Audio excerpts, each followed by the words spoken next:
Hello everyone, this side doctor Gajendra Singh. स्वागत है आपका अपने यूट्यूब के टेट मंत्रा चैनल पे। देखिएगा, रीट के द्वारा आपको पता है आंसर की आपको दे दी गई है। आंसर की का मैंने एक वीडियो भी आपको तरीके से बताया था।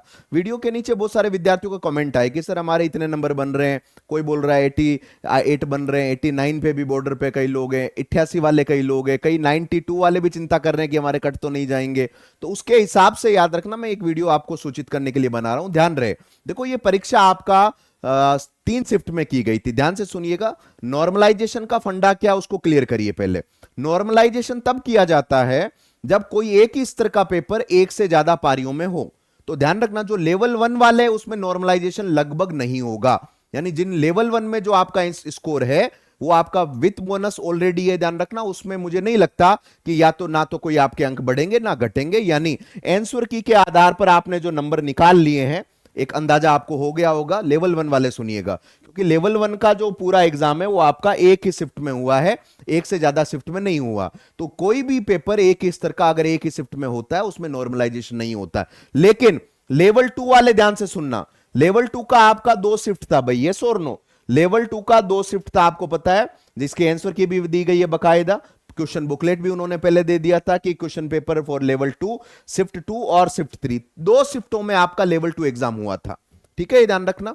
और यहां पर नॉर्मलाइजेशन की संभावना है और होगा ही। अब नॉर्मलाइजेशन में जो विद्यार्थी कमेंट कर रहे हैं कि सर हमारे बढ़ेंगे, या जैसे 88 वाले बहुत सारे हैं, आप वीडियो में कमेंट देखिएगा, जो वीडियो इससे पहले आपको नजर आ रही होगी। 89 वाले बहुत सारे विद्यार्थी हैं, 91 92 वाले भी चिंता कर रहे हैं। तो याद रखना, देखो, ये पात्रता परीक्षा एलिजिबिलिटी एग्जाम है, पहली बात तो ये है। तो as far as my wisdom is concerned, मैं आपको तरीके से और तयशुदा बात कह देता हूं, आपके जितने नंबर हैं वो कटेंगे नहीं, बढ़ेंगे, याद रखना। अब लेवल 2 में खासकर शिफ्ट 2 और शिफ्ट 3, 2 शिफ्ट में हुआ था, आपको पता है। तो एक से ज्यादा शिफ्ट हो गए तो यहां पर नॉर्मलाइजेशन होना ही होना है, क्योंकि दोनों का डिफिकल्टी लेवल यकीनन अलग अलग रहा होगा।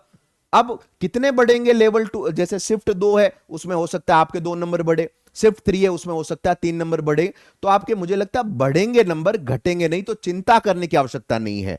और लेवल 2 में जो बच्चे बॉर्डर पे हैं, कि कोई 87 वाला है, कोई 88 वाला है, 89 वाला है, या जो 91 वाले भी पूछ रहे हैं, तो आपको टेंशन लेने की जरूरत नहीं है। आप ये मान के चलना कि शिफ्ट 2 में, खासकर जो लेवल 2 में शिफ्ट 2 और शिफ्ट 3 में 2 पारियां हुई थी, तो वहां पर आपको 2 2 3 3 नंबर बढ़ते हुए ही नजर आएंगे जब आपका फाइनल परिणाम आपको प्राप्त होगा। अब अगला सवाल आता है कि सर फाइनल परिणाम कब आएगा। तो देखो, इन्होंने कहा था कि हम इस तारीख को अपनी आंसर की दे देंगे, और उन्होंने तरीके से उसी तारीख को अपनी आंसर की जारी कर दी। यानी ये पूरा का मतलब है, पूरा का पूरा अच्छे से स्ट्रक्चर्ड काम चल रहा है। तो ये मान के चलना, जो पहले एक नोटिफिकेशन आया था कि भाई हम अभी बोर्ड की एग्जामिनेशन में व्यस्त हैं, 10वीं 12वीं की परीक्षाएं माध्यमिक शिक्षा बोर्ड करवाता है, तो मई लास्ट तक आपका परीक्षा हो सकती है। तो मैं आपको रिजल्ट आ सकता है रीट प्रीलिम्स का, मैं आपको बता दूं, ये रिजल्ट आपको अप्रैल के लगभग, ध्यान रखना, 10 से 11 तारीख से पहले आपको ये रिजल्ट देखने को मिल जाएगा, ये आप मान के चलिए। ठीक है, तो उम्मीद है आप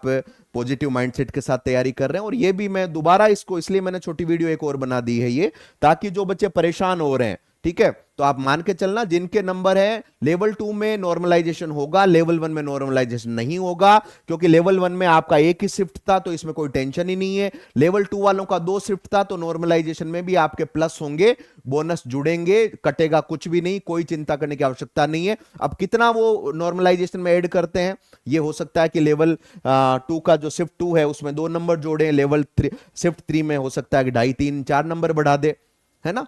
तो आप एक पॉजिटिव माइंडसेट के साथ तैयारी करिएगा। और जो बॉर्डर पे हैं उनको भी मैं एक प्रकार से शुभकामनाएं देता हूं कि भाई आपके 2 4 नंबर एड ही हो जाएंगे, टेंशन बिल्कुल नहीं लेनी है, पढ़ाई करते रहें। और रीट मेंस के लिए जो जनवरी 2026 में आपकी परीक्षा, उसको टारगेट रखें। ठीक है, बिल्कुल। और अध्ययन मंत्रा के बेस से जरूर जुड़िएगा, जो रीट मेंस के लिए समर्पित है। 2026 में जो आपकी परीक्षा होनी है, कैसे, अध्ययन मंत्र कनेक्टेड एप्लीकेशन इंस्टॉल करो और विधिवत रूप से इसका हिस्सा बनिए। तब तक के लिए नमस्कार, मेरा नाम है डॉक्टर गजेंद्र सिंह। किसी भी तरह का कोई क्वेरी हो, कमेंट में लिख दीजिए, उसमें आपको वीडियो के मार्फत जानकारी दे दूंगा। धन्यवाद।